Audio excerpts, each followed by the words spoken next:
তোমরা আমাকে হেসে উঠতে দেখো, নাটকে প্রেম করতে দেখো।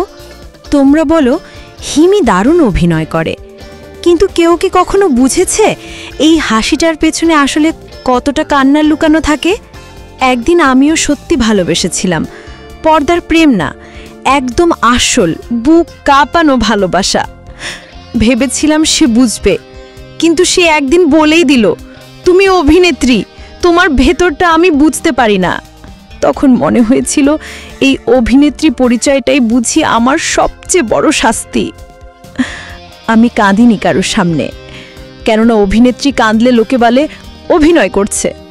কিন্তু সেদিন আমি আয়নার সামনে দাঁড়িয়ে ভেঙে পড়েছিলাম, নিজেকে জিজ্ঞেস করেছিলাম, তুই কার জন্য এত ভালোবাসলি? আজ তোমরা যে ভালোবাসা দাও, এই হাসিটা, এই অভিনয়টা সব তোমাদের জন্য।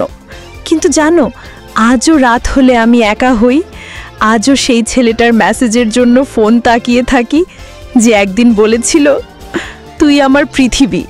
আমি জান্নাতুল সুমাইয়া হিমি, একজন অভিনেত্রী, কিন্তু তার চেয়েও বেশি একজন মেয়ে, যার বুকের ভেতর এখনো একটা সত্যি প্রেম চাপা পড়ে আছে চিরদিনের জন্য।